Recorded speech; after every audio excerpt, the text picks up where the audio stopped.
KL ராகுல் has stepped அப். காந்தாரா மாதிரி பவுண்டரியை போட்டு மார்க் பண்ணி சொல்றாரு, இதுதான்டா என்னோட பிளேஸ் அப்படின்ட்டு. IPL committee is always way ahead of this franchisee. அவங்க இந்த சீசன் பாத்தீங்கன்னா we hit the rock bottom. இதுக்கு மேல கீழே போக முடியாது. மேபி 100 கீழ அவுட் ஆகாம எதிர்பார்க்கற மாதிரி இல்ல. I don't think so we hit the rock bottom. இதுக்கு அப்புறம் கொஞ்சம் மேல தான். ஓகே. தோனியால இந்த 5 match தோக்கல. I still hold my Correct. No, nothing. I'm going to ask one very very very important question. Okay, right. இதெல்லாம் வந்து லெகசி தோனி ஃபிளெமிங் காம்பினேஷன் வச்சு இத்தனை நாளா பண்ணது. I think CSK as a franchise move பண்றதுக்கு இப்போ இது ஒரு பெரிய தடையா வந்துருச்சோ அப்படின்ற ஒரு டவுட் எல்லாரோட மைண்ட்லயும் வந்தாச்சு. Dhoni should move out, Fleming as a coach should move out, youngsters should be roped in where you have to give them specific roles in different places. அதுக்கப்புறமா ஒரு நியூ விக்கெட் கீப்பர் பேட்ஸ்மேன், ஒரு ரிஷப் பண்டோ இல்ல ஒரு இஷான் கிஷனோ அந்த மாதிரியான ஒரு ஃபிளேவர் விக்கெட் கீப்பர் பேட்ஸ்மேன்லாம் இருக்கிறதுக்கு தேவை. எல்லா டீம்லயும் பாருங்க, கேஎல் ராகுல் ஹஸ் ஸ்டெப்ட் அப். காந்தாரா மாதிரி பவுண்டரியை போட்டு மார்க் பண்ணி சொல்றாரு, இதுதான்டா என்னோட பிளேஸ் அப்படின்ட்டு. நீங்க பாத்தீங்கன்னா விக்கெட் கீப்பர் பேட்ஸ்மேன் ரோல் வந்து எல்லா டீம்லயும் டாப் நாட்சா இருக்கு. சில டீம்ல 2 விக்கெட் கீப்பர் வச்சு ஆடுறாங்க. நம்ம வந்து தோனி கிரேட்டுங்க, லெஜெண்ட் தான், அதை வச்சுட்டு CSK it is time for CSK to come out of that box and start thinking about the franchise. இதுக்கு மேல அடி வாங்கி என்ன கத்துக்க போறாங்கன்னு எனக்கு புரியல. அதுதான் சார் பெரிய opportunity sir. Last mega auction பெரிய ஆப்பர்ச்சுனிட்டி. 17 years of legacy. போன சீசன்ல ஒரு டைட்டில் வின் பண்ணிட்டோம், கைக்வாடு கேப்டன்சி கொடுத்துட்டோம், ஒரு வருஷம் பார்த்துட்டோம், எல்லாம் வந்தது கரெக்டா. It was transition. திருப்பி வந்து இவங்க இதே காம்பினேஷனை கொண்டு வந்தது at the expense of mega auction. Mega auction அடுத்த வருஷம் இருக்கு, இந்த ஒரு வருஷம் தப்பேத்தணும்னா ஐ குட் ஸ்டில் அண்டர்ஸ்டாண்ட். அங்க வந்து திருப்பி வந்து நம்ம இன்னொரு 3 வருஷத்துக்கு பின்னாடியே போய் நம்ம அதே மாதிரி ஆடுவோம்னு சொன்னா ஒரு கோல்டன் ஆப்பர்ச்சுனிட்டி விட்டாங்க. அந்த கோல்டன் ஆப்பர்ச்சுனிட்டி விட்டதோட விளைவு இன்னும் 2 வருஷத்துக்கு சரி பண்ண முடியாது. கரெக்ட். நீங்க அடுத்த ஆக்ஷன்ல தான் பிடிக்க முடியும் உங்களோட கோரை. நீங்க மிட் ஆக்ஷன்ல ஒரு 2-3 பேர் தான் பண்ண முடியும். ஏன்னா இன்னைக்கு ஸ்டேஜ்ல பாத்தீங்கன்னா ரியாலிட்டியில கெய்க்வாடுக்கு ஒரு ரீப்ளேஸ்மெண்ட் பார்க்க தான் முடியும் இப்போ. பட் நம்ம டீம்ல 5 ரீப்ளேஸ்மெண்ட் பண்ணும். இப்போ திருப்பி நீங்க பஞ்சாபோட வந்து ஜெயிக்கணும்னா நம்ம டீமுக்கு 5 ரீப்ளேஸ்மெண்ட் பண்ணும். பாத்தீங்கன்னா அவ்வளவு ஓட்டம் இருக்கு கிடைக்கிறதுக்கு. பவர் பிளே, மிடில் ஆர்டர் எல்லாத்துலயும் இருக்கு ஓட்ட. சோ அதனால இப்போ ஒரு ரீப்ளேஸ்மெண்ட் வச்சு இதை அடைக்க முடியாது. ஒரு கோல்டன் ஆப்பர்ச்சுனிட்டி மெகா ஆக்ஷனை விட்டுட்டோம். இப்ப திருப்பி இந்த ஆப்பர்ச்சுனிட்டி அடுத்த 2 வருஷம் தான் கிடைக்கும். உங்ககிட்ட திருப்பி வரேன். பட் இந்த பாயிண்ட் ஆஃப் வியூல பாஸ்கி ஏதாவது ஸ்டில் ஹோப்ஸ் கிளிங் ஆன் பண்ணிக்கிறீங்களா, இல்ல டு யூ திங்க் தோனி எல்லாத்தையும் இந்த சீசனுக்கு சீர்திருத்தப்பட்டுட்டு அதுக்கப்புறமா அடுத்த சீசன் வருமா? What to you feel about this? இந்த சீசன் பாத்தீங்கன்னா we hit the rock bottom. இதுக்கு மேல கீழே போக முடியாது. மேபி 100 கீழ அவுட் ஆகாம எதிர்பார்க்கற மாதிரி இல்ல. I don't think so we hit the rock bottom. இதுக்கு அப்புறம் கொஞ்சம் மேல தான். Okay, we have to keep the basis for it. Okay, I think auctionல we have discussed about it earlier. A lot of emotional decisions were taken. Ashwin வேணும் நம்மளுக்கு. Okay, Dhoni uncapped player உள்ள கொண்டு வந்து we brought him.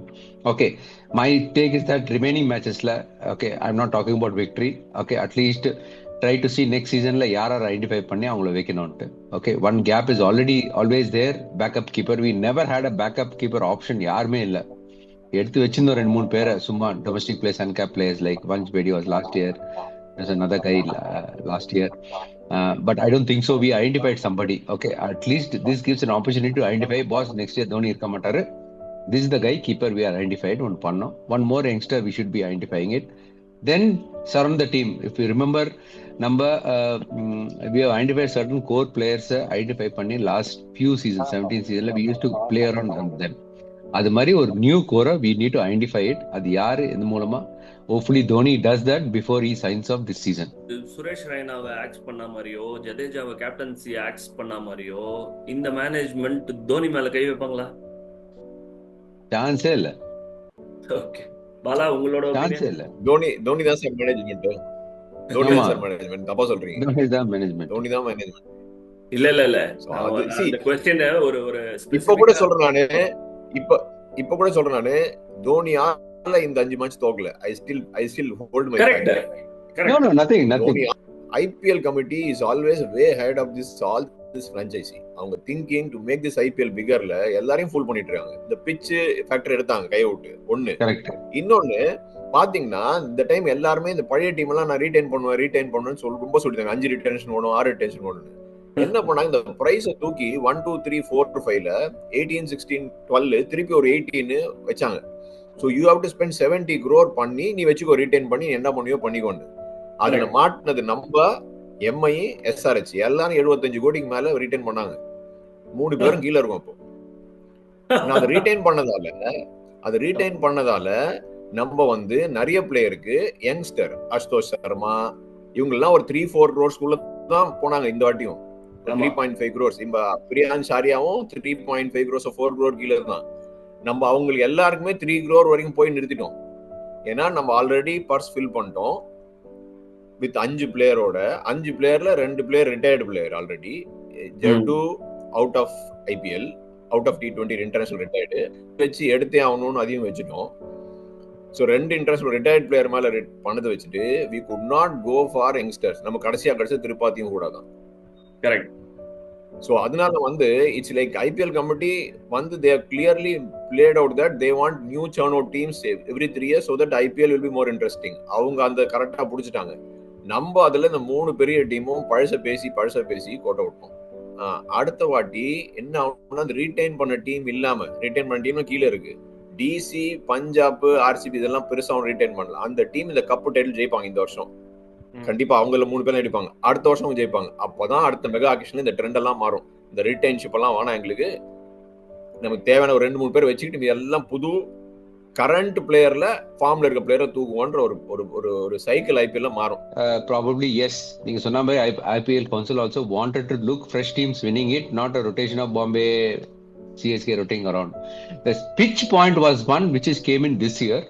This year there have been very clear directives coming in saying that okay, lot of stress on given for entertainment factor. Entertainment in the sense more runs, more sixes, more boundaries. Okay, அதனால தான் வந்துச்சு. We saw, I thought KKR was one exception and the Eden Garden issue was one exception, but where Chennai pitch also start coming in, I think the directive has clearly come in that franchisee got no say in the pitches, which is not the earlier case. This year probably exception. Retention point absolutely bang on here, but the pitch point was coming only this year to change that sort of dynamics. என்ன பொறுத்த வரையும் இந்த pitch factor வந்து entertainment ஃபேக்டருக்காக எடுக்கல. என்னோட biggest point என்னன்னா, to make even out the match. 2 டீமுக்கு அட்வான்டேஜ் கொடுக்க கூடாது. the viewers should not know who is going to win. நீங்க இப்ப நம்ம பார்த்தோம்னா சிஎஸ்கே மேட்ச் இருந்ததுன்னா பழையபடி சொல்லியிருப்போம் 70-30 சிஎஸ்கே முடிச்சு போடு 70% இவங்க ரேஷியோ இவங்க வின் பண்ணுவாங்க. அதே மாதிரி தான் மேட்ச் நடந்துட்டு இருந்தது. ஸோ வியூவர்ஷிப்புக்கு நம்ம ஐபிஎல்ல வியூவர்ஷிப் தான் ஓடிட்டு இருக்கு. எப்படியாவது படம் பாக்குற மாதிரி இந்த மேட்சை பார்க்க வைக்கணும். கடைசி வரைக்கும் உங்களுக்கு தெரியக்கூடாது யார் வின் பண்ணக்கூடாது. இந்த டியூ ஃபேக்டர் எலிமினேட் பண்ணாங்க பாத்தீங்களா. டியூ ஃபேக்டர் 2 பால் கொடுத்தாங்க. they never wanted match to finish before as per the analyst மாதிரி டியூ வந்துரும் 10 ஓவர் மேல பால் பிடிக்க முடியாது ஹோம் கிரவுண்ட் அதெல்லாம் எடுத்தாங்க. I think IPL committee has been shrewd enough more than all these franchises who got caught behind. the next win வந்து நான் தேடி பார்த்துட்டு இருக்கேன். நான் எப்போ வரும் தெரியல எனக்கு.